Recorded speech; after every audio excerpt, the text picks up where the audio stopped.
Kurs zázrakov, kapitola 13, Svet bez viny.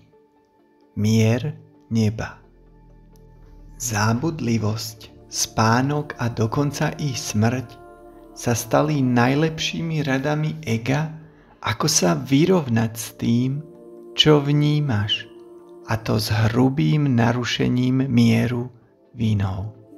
Nikto však nevidí sám seba ako niekoho, kto je v konflikte a je ničený krutým bojom, pokiaľ nie je presvedčený, že oba bojujúci protivníci sú skutoční. Ak je o tom presvedčený, musí uniknúť, lebo taký boj by celkom určite ukončil mier jeho mysle a teda by ho zničil.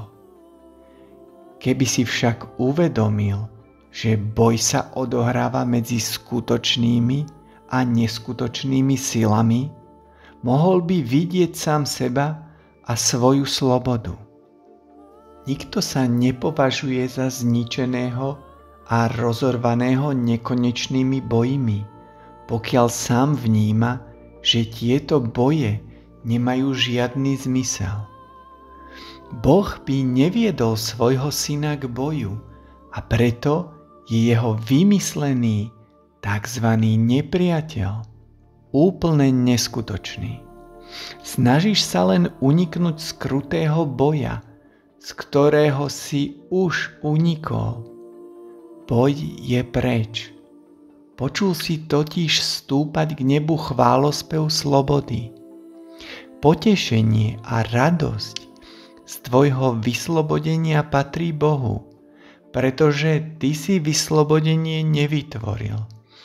Avšak rovnako, ako si nevytvoril slobodu, nevytvoril si ani boj, ktorý by ju mohol ohroziť. Nič ničivého nikdy nebolo a nebude.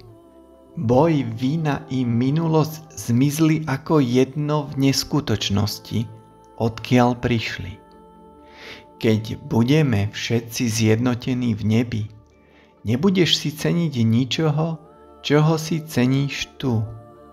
Lebo nič, čoho si ceníš tu, si neceníš úplne a preto si to neceníš vôbec. Hodnota je tam, kam ju vložil Boh, a hodnota toho, čo Boh ctí, nemôže byť posúdená, lebo bola stanovená. To, čo Boh ctí, je plnohodnotné. Môžeš to len oceniť či neoceniť.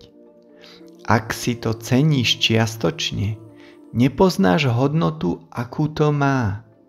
Všetko, čo si Boh cení, je v nebi a nie je tam nič iného. Nebo je dokonale jednoznačné. Všetko je jasné a žiarivé a vyvoláva jedinú odpoveď. V nebi nie je temnota ani kontrast. Nie je v ňom žiadna zmena. Nie je v ňom žiadne prerušenie. Vládne v ňom tak hlboké vedomie mieru, že žiadny sen tohto sveta nikdy nepriniesol ani matnú predstavu o tom, čo nebo je. Nič v tomto svete nemôže poskytnúť tento mier, lebo nič v tomto svete nie je plne zdieľané. Dokonalé vnímanie ti môže len ukázať, čo má schopnosť byť plne zdieľané. Môže ti takisto ukázať výsledky zdieľania, zatiaľ čo ty si ešte pamätáš výsledky nezdieľania. Duch Svätý ticho poukazuje na kontrast a vie, že ho nakoniec necháš za seba posúdiť rozdiel a dovolíš mu, aby ti názorne ukázal, čo je určite pravdivé. Plne verí v tvoj konečný súd, lebo vie, že ho pre teba sám urobí. Pochybovať o tom by znamenalo pochybovať, že naplní svoje poslanie. Je možné o tom pochybovať, keď jeho poslanie pochádza od Boha? Ty, ktorého myseľ je zatemnená pochybnosťami a vinou, si pamätaj. Boh ti dal Ducha Svätého a jemu zveril poslanie odstrániť akékoľvek pochybnosti a všetky stopy viny, ktoré na seba jeho drahý syn uvalil. Nie je možné, aby toto poslanie nebolo naplnené. Nič nemôže zabrániť dosiahnutiu toho, čo Boh chce, aby bolo dosiahnuté. Nech je tvoja reakcia na hlas Ducha Svätého akákoľvek. Nech sa rozhodneš naslúchať akémukoľvek hlasu, nech ťa napadnú akékoľvek podivné myšlienky. Božia vôľa je naplnená. Nájdeš mier, v ktorom ťa Boh stvoril, pretože On svoje myslenie nemení. Je nemenný ako mier, v ktorom prebývaš a ktorý ti Duch Svätý pripomína. V nebi si nebudeš pamätať zmeny ani presuny. Potrebu kontrastu máš len tu. Kontrast a rozdiely sú nutné učebné pomôcky, lebo nimi sa učíš, čomu sa vyhnúť a o čo usilovať. Až sa toto naučíš, nájdeš odpoveď, ktorá spôsobí, že potreba akýchkoľvek rozdielov zmizne. Pravda prichádza k tomu, čo je jej, zo svojej vlastnej vôle.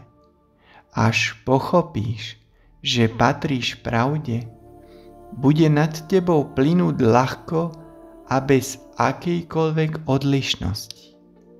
Lebo nebudeš potrebovať žiadny kontrast, aby ti pomohol uvedomiť si, že toto a len toto je to, čo chceš. Neobávaj sa, že Duch Svätý v tom, čo mu tvoj Otec uložil, sklame. Maj vieru len v toto jediné a postačí to. Božou vôľou je, aby si bol v nebi a nie je nič, čo by ti mohlo zabrániť vstúpiť do neba alebo nebu vstúpiť do teba. Tvoje najdivokejšie chybné vnímanie podivnej predstavy, najčernejšie zlé sny nič neznamenajú. Nič z toho nepremôže mier, ktorý je Božou vôľou pre teba. Duch Svätý obnoví tvoju zdravú myseľ, lebo nepríčetnosť nie je vôľou Božou. Ak toto postačí Bohu, postačí to aj tebe. Neponecháš si nič, čo je Božou vôľou odstrániť, pretože to porušuje jeho spojenie s tebou, s ktorým chce komunikovať. Jeho hlas bude počuť.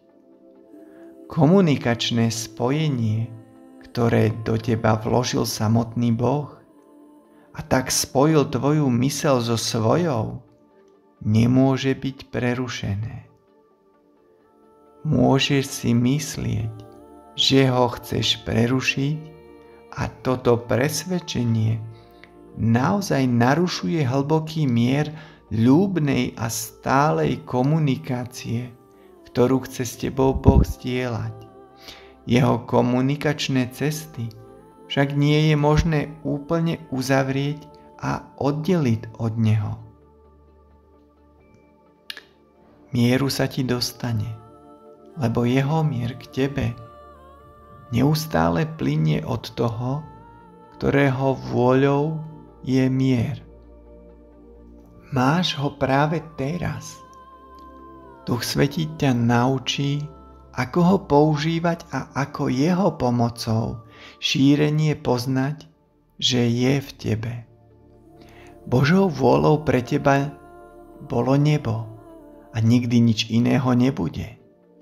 Duch Svätý vie jedine o jeho vôli. Nie je možné, aby ti nebo nenáležalo, lebo Boh si je istý a čo je jeho vôľou, je rovnako isté ako on. Spásu sa naučíš, pretože sa naučíš, ako spasiť. Nie je možné, aby si sa vyhol tomu, čo ťa Duch Svätý chce naučiť. Spása je rovnako istá ako Boh. Jeho istota postačí. Nauč sa, že ani najtemnejší zlý sen, ktorý znepokojuje mysel spiaceho Božieho Syna, nad ním nemá moc. Syn Boží sa naučí lekcií prebudenia. Stará sa o neho Boh a obklopuje ho svetlo. Môže Syn Boží stratiť sám seba v snoch, keď do neho Boh vložil radostné volanie po prebudení a šťastí? Od toho, čo je v ňom, sa nemôže odlúčiť. Jeho spánok neodolá volaniu po prebudení. To, že sa poslanie vykúpenia naplní, je rovnako isté, ako že stvorenie zostane nezmenené po celú večnosť. Preto, aby si to dokázal, nemusíš vedieť, že nebo je tvoje. Tak tomu je. Avšak k tomu, aby si to vedel, musíš prijať Božiu vôľu za svoju. Duch Svätý pre teba očiní všetko, čo si sa naučil. A čo hovorí, že nepravdivé musí byť zmierené s pravdou. Týmto zmierením chce ego nahradiť tvoje zmierenie vedúce ku zdravej mysli a mieru. Duch Svätý má pre teba vo svojej mysli celkom odlišný druh zmierenia a to, že ho uskutoční, je rovnako isté ako to, že ego neuskutoční, o čo sa pokúša. Neúspech je vlastný egu, nie je to Bohu. Od Boha nemôžeš zablúdiť a tiež nie je možné, aby plán spásy, ktorý Duch Svätý ponúka všetkým, ku spáse všetkých, nebol dokonale naplnený. Budeš oslobodený a nebudeš si pamätať nič z toho, čo si vytvoril a čo nebolo stvorené pre teba a tebou na oplátku. Lebo ako by si mohol pamätať niečo, čo nikdy nebolo pravdou, alebo si nepamätať, čo ňou bolo vždy? Práve v tomto zmierení s pravdou a jedine s pravdou spočíva mier neba.